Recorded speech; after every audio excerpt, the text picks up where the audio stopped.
Mr. Bill, are we ready to start? I'm ready, Chair. Mr. Roxo? Yes, good morning. My name is Nazir Kassim. I've been appointed by the South African Broadcasting Corporation to chair an internal disciplinary hearing. Mr. Bill represents the employer party and Mr. Roxo represents the employee. Mr. Bill, you want to give me a copy of the charge sheet, please?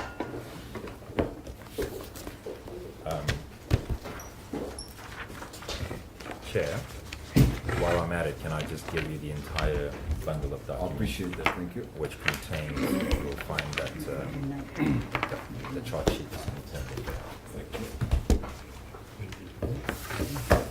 Am I correct that my findings of fact is binding on your client? Indeed. And in the event of there being a finding of guilty, then I make a recommendation as to the appropriate sanction. Indeed. Yes, thank you. You want to just take me through the charge sheet, please? Thank you. The employee is present. That's it's Miss Magopeni. Yes, thank you. Morning. Morning, Chairperson. It's Mr. Mudley. Yes, Chairperson. Chair, with your permission, I guess maybe with your guidance, you can just let me know if you want me to read through the entire charge sheet or just deal with the nub of it. You'll No, I find think that deal with the nub of it, yeah. The charge sheet, you'll find at page 6 of the bundle of documents that I've shared with you. And the nub of it, you'll find at page 7. And there you will find 3 charges. I begin to read charge 1. Yes. Charge 1 is a failure to discharge your duty to the corporation, and it reads as follows. Notwithstanding the clear terms of the relevant court order and and perhaps maybe I could just give some background, Chair, Yes, so sir. that Please. because I think the parts that I'm not reading are the parts that are not, that are relevant because they give the right preamble. The background is that the SABC was interdicted from airing a particular program on special assignment, and the interdict happened by way of an interim interdict that was granted on the 14th of September Was that an interdict by a private party? by a private party, Yes. which is essentially a private company. In view of the interdict, in the SABC was barred. Or Can you interdicted just from take me to the order itself, please? the order itself, Chair. So there's quite a few. Chair, you'll remember that there was an interim order as well as a final order. The interim order appears at page 22. It's an order given by Justice Wayner. Yes, and perhaps, Chair, if I could, with your permission, I don't think that this is material, because the company that sought the interdict, its the ultimate objective was to protect its name. May I request that for the purpose of these proceedings, and may I also ask that you direct the media, in the event that the name comes out inadvertently, that the media be directed not to disclose the name, because part of the interdict is that to protect the proprietary interest of the said private institution. Yes. Chair, the interim order itself appears at page 22, and that is the one that you've correctly pointed out was granted by Judge Wayner. Okay, so I've read the interim order. It's of interim nature pending finalization. And perhaps I should say that the actual order appears at page 24. I've attached both orders, Yes. one on the 14th of September and then the other one on the 15th of September. It seems to me that the later one of 15th September was essentially the same, except just curing what appeared to be a common error or typo. So Yes. in essence, the order was granted on the 14th. And that order was made final? The order much later on was made final, but not before the offense. Yeah, because took it place. says if it's not made final, it gets discharged. It gets But discharged. pending that is of So effect. before it could be discharged, Yes. you'll see the interim order was pending the lapse of 10 days or the institution of another claim for final relief. If you go to page 30, you will see that Summons was summons was served, the result of which is that the interim order was to endure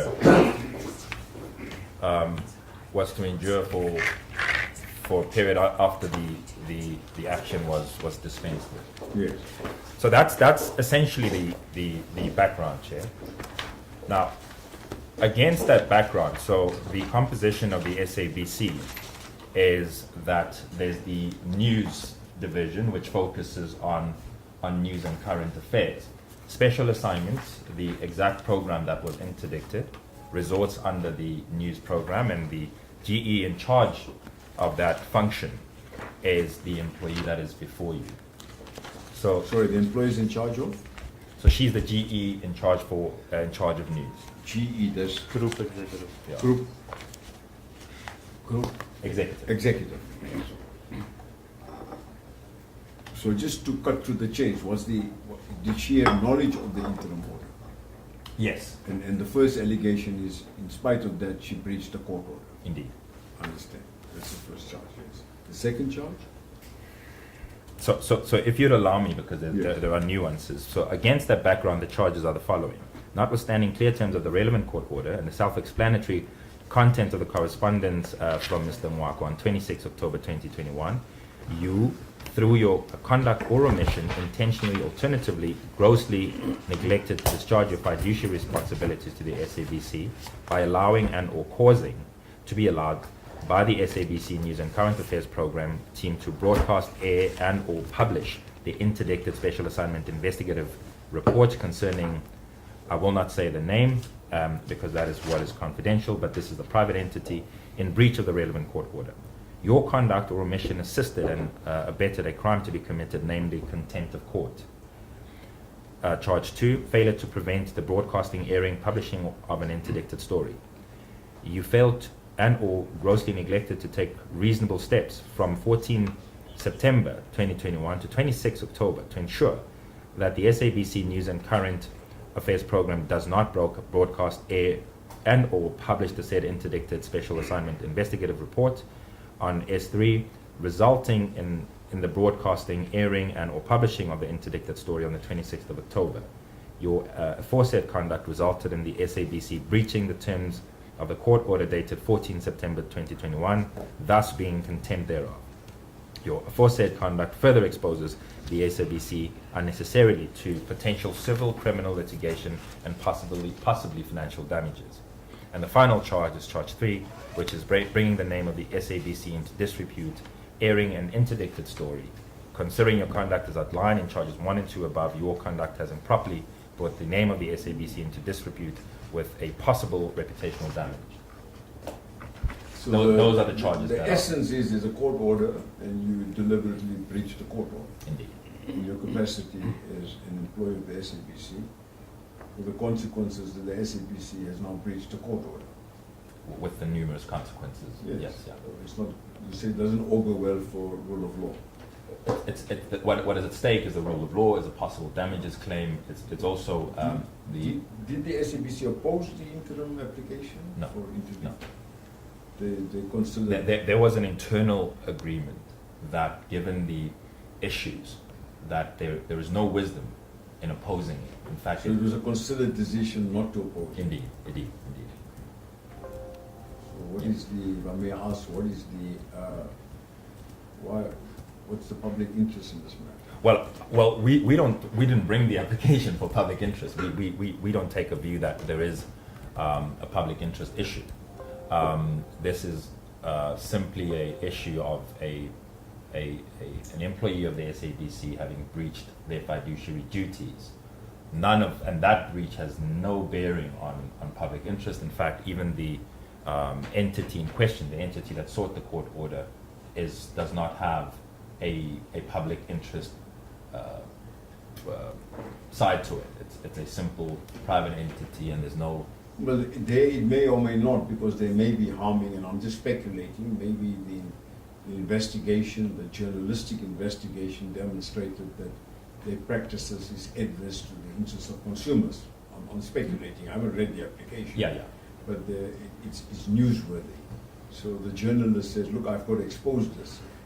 The question is whether it's true is another matter, because they probably run to court to say it's not true, you haven't heard our side of the version, judge, interdict, because we don't give the interdict, the prejudice will be overwhelming. That's probably what happened in court.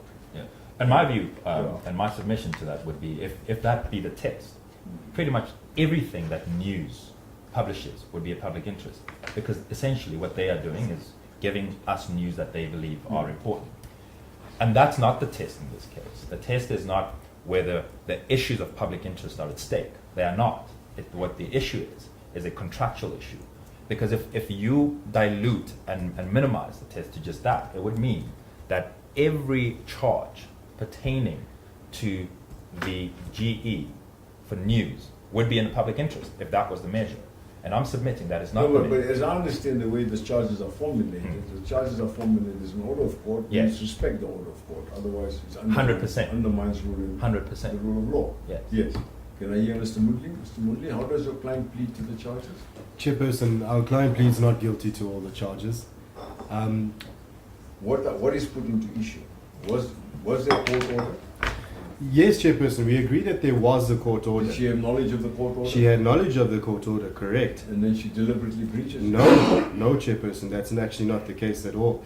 She actually complied with the court order, Chairperson. And we will lead evidence to show that in the bundle she had no problem, no issue complying. In addition to that, she recommended that the repeat episode, and an episode entitled Still Waiting, was to play on the said date that the episode in fact played. So she had That's no... 26th of October. 26th of October, correct, Chairperson. The first time that repeat episode played was on the 5th of October. Where the problem comes into play is that there was a discrepancy on the coding of the episode, Chairperson. And now that discrepancy does not fall within her jurisdiction.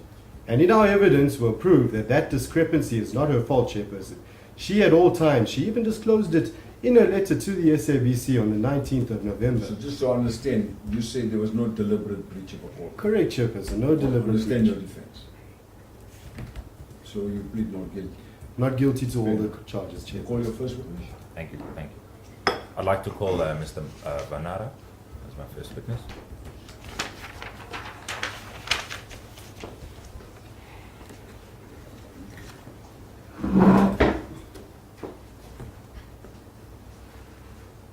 So, Mr. Vanara, before you take the stand, I am duty bound in terms of the Labour Relations Act to ask the parties if they try to resolve the matter.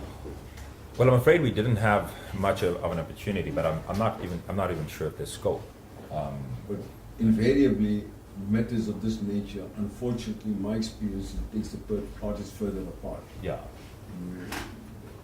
Mr. Roxo, you don't think we should spend 10 minutes to see if we can explore a resolution? Thank you very much, Mr. Chairman. That is always something to be recommended, whether it's legislated for or not. We're going to be wasting 3-4 days of evidence. So yes, I would like to meet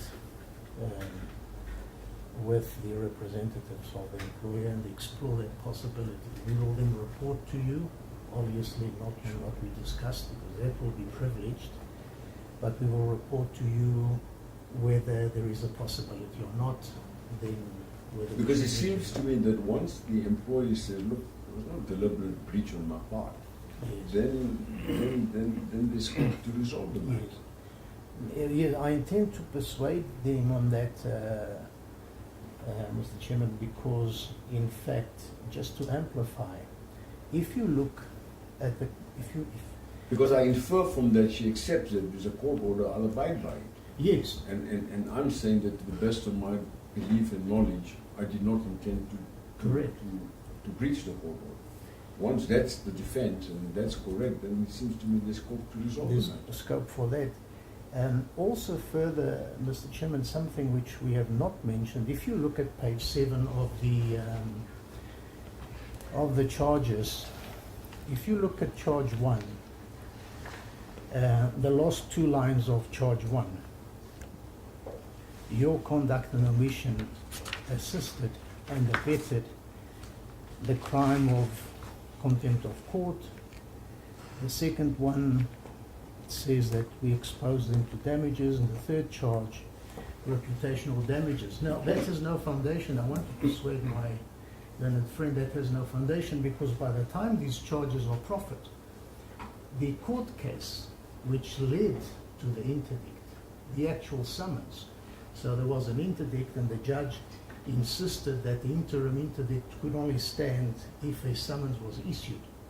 It was, and before the 25th of November, that matter had been fully and finally settled between the lawyers for the SABC and the lawyers for the that private company, where they had said, we have no more claims against you. And so we find it extremely strange that a month later, and it's part of your papers, the settlement. But is he not saying it had the potential? Mr. Chairman, one of the points we want to argue is something which is fundamental in law. Damages is a question of fact. It's not a question of law. Reputational damage is a question of fact. Damages for this there was no possibility of any contempt of court because the matter had been fully and finally settled. So that is between the applicant that brought the interdict and the summons and the corporation. And the corporation, and there's a settlement agreement signed by both parties, which was made an order of court, or is about to be made an order of court, but because of case lines it hasn't been stamped. But it's common cause, that had gone. This is what we find extremely strange, is whereas the first part of the charge sheet up to debate, but there are no consequences. Nothing happened. No one was charged for contempt of court, no one was sued for damages, and no one was sued for reputational damages, because that had gone away by the time. In fact, exactly a month before, that had gone away. So we find it extremely strange how this finds its way in here. Because, Mr. Chairman, if you then read the balance of it's easy to deal with the basic allegations of the charge sheet if you exclude, which you have to exclude because it was no longer there. And that I intend to persuade the SABC lawyers that this is a waste of time. That, and I hope you engage them in debate. That is a very serious omission from the charge sheet to allege things which are not possible. Because we're going to waste our time with dealing with the consequences. There were no consequences. There will be no consequences in view of the full and final settlement and the withdrawal of that matter. It's no longer on record. So can I ask you parties then to see if we can Yes. resolve the matter? If you can't, then we continue. Yeah. What is your guidance as to time? Whatever time you need. We will then approach you the moment. Thank you, Mr. So Chairman. you've got independent breakaway rooms, so you just Yeah. retire to. So I should direct, Mr. Bill, I should direct the parties. in Thank trying you. to find a That, way. that's a perfect Thank answer. you. Thank you. Thank you. Thank you, Mr. Chairman. May we be excused? Certainly. In the meanwhile, you want me to read the bundles? I can read your I would bundle. welcome that. Thank you. And have you got a bundle? Yes, We do, Chairperson. Thank you.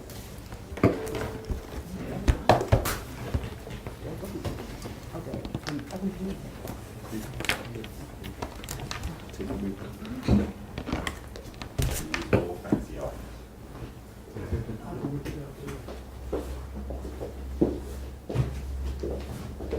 Mr. Chairman, do you think there will be any objection from the owner of the No, chambers? no. If we need some of the literature to use it, we'll put it back, Sure. like the labor relations. Sure.